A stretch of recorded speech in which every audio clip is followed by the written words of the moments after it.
still watching Vibuzz. I'm Shankri, and this is Sharita. Our next studio guest, Farida Hamid, is an international speaker, trainer, and coach specializing in leadership communication for women executives and business owners. Since 2014, she has focused on teaching women how to communicate with more courage, clarity, and confidence so they can reach their highest potential at work, build meaningful businesses, and be happier and more successful without sacrificing their passions or personal lives. Today, she's here to explain to us what education-based marketing is all about. Welcome back to Vibuzz. Hey, it's great to be back. Sharita, you did it great just now when Yes. you explained the intro. Yes, Shankri nailed it. Yep. Well, at least I did some homework and read up about it because it's quite difficult to understand education-based marketing. And that's why we're so lucky to have an expert like yourself. So what is education-based marketing, Farida? Well, the simplest way I can explain it is it's got three elements to it, which is information, resources, and stories. So to give you an example, let's say you have a business where you have silver jewelry, you sell silver jewelry. So information would be like you provide information about what is silver jewelry, what constitutes silver jewelry. Because you know, you hear it's got 99%. I'm sure there are other percentages of that. So you provide general information about silver and silver jewelry. And then you would also talk about what are the current trends, what are the designs. And this will lead you into the resources. You see, because you don't need all the information coming from you. In fact, if you have third party talking about some of this, it's very good. So you would link or you would provide information from the internet, maybe some other magazines or whatever, where they're talking about silver jewelry. And then stories, there's two parts. Stories is where you can talk about your own story, about why you decided to set up this silver jewelry, what is your passion and such. You could also talk about the craftspeople who are making the silver jewelry. What are their stories, you know? How delicate the craftsmanship is. And also stories about people who have bought silver jewelry, either for a loved one or for themselves, and why they came to your business to buy that. So those are interesting ways in which, beyond just, you know, really pushy selling, you actually create a situation where you're engaging with your customers and your audience, because not everybody's a customer yet. Exactly. You have many who are an audience, you know. You know what comes to my mind, Farida, when you say about, you know, sharing your stories is Victoria's Secret, you know, the lingerie collection. So they have their annual fashion show, right, in which they feature the work that goes behind it, all the diamonds and all this beautiful jewels placed. So you're like, wait, does this lingerie cost so much? You know what? I'm willing to pay for it. Exactly, because that tells you the amount of work, and therefore you can do the premium pricing. Because if they were just talking about their products and you have no idea about the story behind it, the amount of work that went into it, then you're thinking, why do I have to pay so much for this? You know, because you think it's mass produced, but it's not. Now, Farida, in doing some research, you know, I read online that, you know, this marketing technique is in direct opposition to traditional marketing approaches. Now, how is this so? Oh, it's very different. The unfortunate thing is we see a lot of traditional marketing. The problem with traditional marketing is it's very pushy. And what is at odds with people is that people want to buy, but they don't want to be sold to.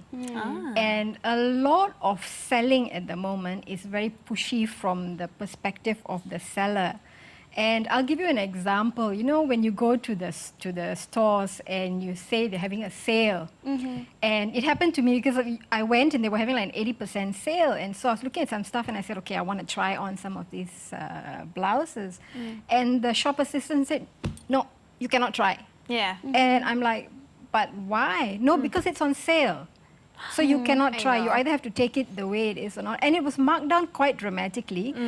And it wasn't about the money anymore, you know, because I thought whether I spend 50 ringgit or not is really not the issue. But the fact that you're telling me I cannot try it on, who are you thinking about? You're not thinking about me. You're thinking about you want to move your stock. You know? And so it immediately leaves a sour taste in your mouth.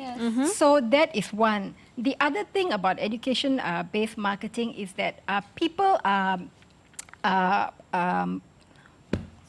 I forgot. was because education-based marketing is really such a broad topic. Now, for the 21st century, the education-based marketing is said as one of the finest marketing strategies of the millennium. Now, why do you think it is so effective compared to, the traditional marketing, which is just pushing the products and not really educating the clients about what they're buying? Well, part of the problem with education, part of the good thing about education-based marketing is that you become what's called a trusted advisor. And therefore, you are teaching people, you're sharing information, and people come to you because they feel like you're not going to be trying to sell them stuff immediately, that you have their best interests at heart. And so you create a relationship. Because, you've heard this thing where it takes between 7 to 9 touch points before someone will even buy something from you. So that is why education-based marketing is so powerful. Okay. Farida, you mentioned a little bit about trust earlier. Now, how do you go about actually building this trust? Yeah, you go about building the trust by, as I mentioned just now, that you have to make people feel like it's about them and not about you. But what is interesting is when you talk about trust, there's an element there of distrust as well. And what the data is showing is that in Southeast Asia, over 90% of consumers listen to word of mouth testimonials or feedback about products and services. And they get that information from people who are their contemporaries or their peers. The other thing is 96%, this was a global study, 96% of consumers who are unhappy never complain. And 91% of them never come back. Okay. The other thing is when somebody has a bad experience with your product or your service, they will tell between 9 to 15 people. But when they have a good experience with your product or service, they will only tell 4 to 6 people. So when you look at that data, what you have to understand is people want you to listen to them. It is not just one direction that you are telling and telling and telling, but they want to feel like they're engaging with you, that you're listening, that you're responding, and that is how you create the relationship. Yeah.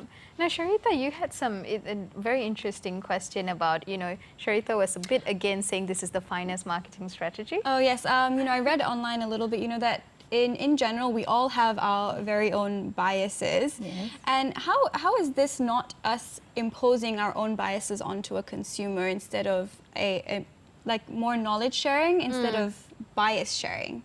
What's your take on that, Farida? What do you mean when you say bias sharing? Well, if I owned a product, I am going to think it is the best product in the world. Okay. And how is that not imposing my own beliefs about my product instead of a known fact about the product? Yeah, I think that's a fine line. I think we are human, and you're not going to be able to do it perfectly. There are going to be times when you may say, your product is the best.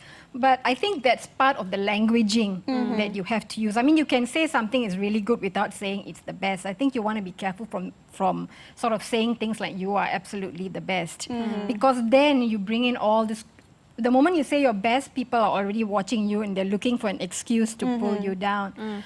So I think it's always a fine balance between your biases and you love, because you're so passionate about your product. It's your baby. It's your baby, exactly. And so you want to say how wonderful it is. But I always believe you can say how wonderful it is through the stories. And the more you have a third party telling the stories, that is how you build the brand loyalty, because there's only so much you can talk about you talking about the product. It's like, people who constantly put selfies on Facebook, after a while you get tired of it. Yeah. But if they have a story about somebody else in that story, then it becomes interesting. And that's I mean, how often do you like if someone's constantly posting their own Not selfie? too much. No, I like your selfie story, I must So say. selfies are fine. My point being, there's some people who do it all the time, and it gets very tiring. Yes, there's no content behind it. Yeah. And now, I read recently on an online article by Forbes saying that consumers these days, or over the past decade, they're so empowered.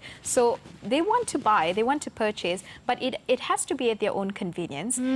It has to be at their own time, and it also has to fit exactly what they want. And I believe that education education-based marketing can do that, and also, eventually increase your customer base. How does one go about to do that?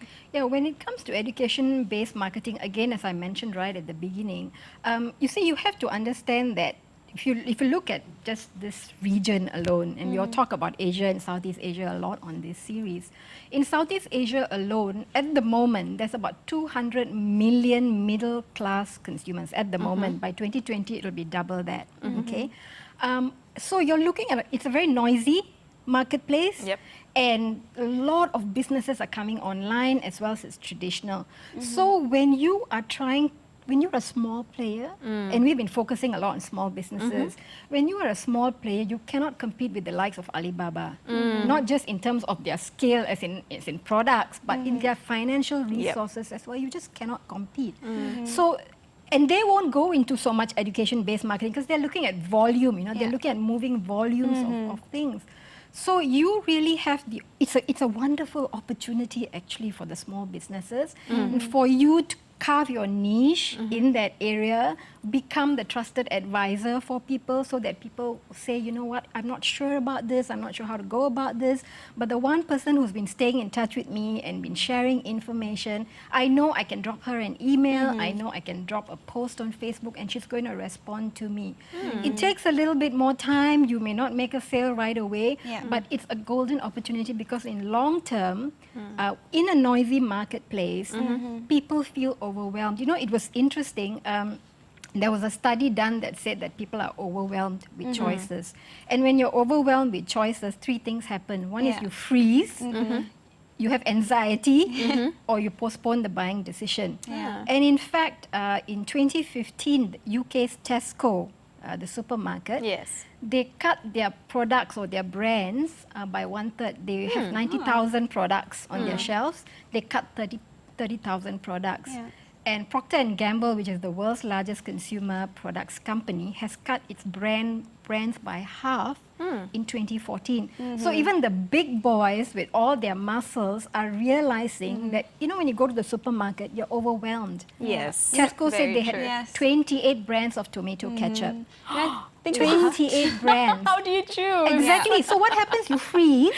You freeze, you get anxious, and then you're like, I can't take it, I'm just going to go out of the store. Frida, this is a very interesting topic. Recently my sister started working at a makeup brand, and she did tell me every time she actually took the time to have a conversation with her clients and explain to them what is for what is for, they don't buy it then and there, but they'll come back and they'll buy a lot. And they remember you. Yeah, she made a lot more sales, but I don't think she actually was aware of the fact that she was using this educational marketing technique. How do businesses consciously employ this educational marketing technique? Yeah, you consciously employ it, again, by sharing information. I think that is the most important thing. I think that, you have to control your impulses to want to sell because, you want to make money. So you really have to look at what information, how can I educate my customers about this particular area? I'll give you a story, to give you an analogy. I was reading about this woman who is called the piano matchmaker. Okay. And she sells pianos. Okay, she has about 100 pianos in her showroom. And she said the way she sells is when somebody comes into the piano showroom, she can gauge their personality. She's been doing this for a long time. And so she listens to them to find out what type of music they want to play on the piano, because there's different pianos for different types of music. And once she figures that out, she matches the personality and the needs of the person with the right piano. Now, if she finds someone who needs the kind of piano that she doesn't stock, she doesn't sell them anything, and she says she doesn't have it in stock, she sends them home, and she says, as soon as I find the right piano for you, I will contact you. And then she goes and looks for, with her contacts and all, these may be competitors, and then she finds the right piano and she calls the person and says, you can get the piano there. Now, she doesn't make any money, no commissions, nothing. But do you think people remember her? Of course. Do you think they talk about her to their friends? Talking about her right now. Exactly. Yeah. Right. So that is what, she didn't particularly call it education-based marketing, but that's what she was doing because she puts the customer first. She educates them. She's not just looking to make a sale. She wants to give them the best product. So like your sister was saying, you remember that kind of person who's not pushing a product. But when you say, you know, I'm not ready, they say, fine, come back when you're ready. You know? And then you just stay in touch with them. Yes. Yes. Now, you know, as good as education-based marketing is, there's sometimes that I really am either overwhelmed or I just shy away from people who oversell their products. They're like, oh, this is the best in the world. We have the best things in here. I'm like, no, you guys, I'm not going to buy it from you. So I think perhaps this is one of the errors, common errors that entrepreneurs make when they're trying to, you know, have this education-based marketing. What are some of the errors? Oversell, as you mentioned, which often comes with over information, because information again is a fine line. See, some people say you got to post, for example, on Facebook 3 to 4 times a day, and these are what some of the gurus have said. I have fundamentally disagreed with that. I think when you're constantly posting, it becomes too much. You see, we all have limited time, and we look for things that interest us, and stories always from the beginning of time. We are always caught by stories. So this is the common mistake. The other thing is, you know, like when you write blog posts or whatever, yes, you can write some blog posts from your perspective, but share things that other bloggers have written as well. And another thing that's also interesting is, like, for example, if you, let's say you're selling, again, silver jewelry. I call this, you don't want to be the only chorus in a song. That means you're repeating only one version of that story. Let's say you're selling that silver jewelry. You can post quotes about women and strength. You can, during Valentine's Day, you can post something about Valentine's Day. It doesn't always have to be directly related to your to matter. You know why? It shows you've got personality. Post something funny.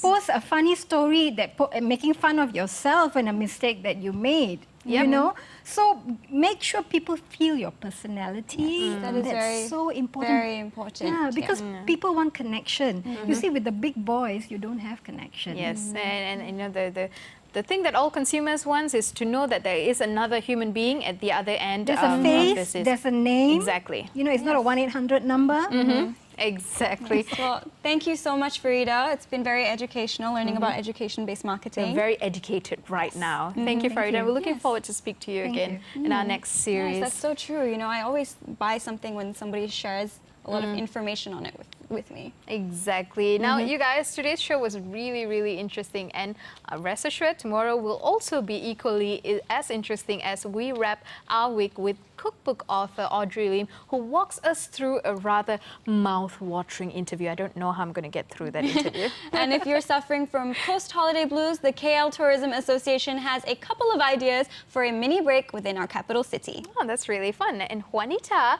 keeps steady through an eating session through Sugar Rush Cafe for the foodie guide. No wonder she was bouncing off the walls the other day. And in the latest buzz, we bring you a recap of the recent Singapore Film Festival event that was held here in Kuala Lumpur. And guys, do keep writing to us at vbuzz@astro.com.my, and also do follow us on Instagram at vbuzz_HD. We have very interesting stories on that. Thank you for watching. I'm Sharita. And I'm Shankri. Good night.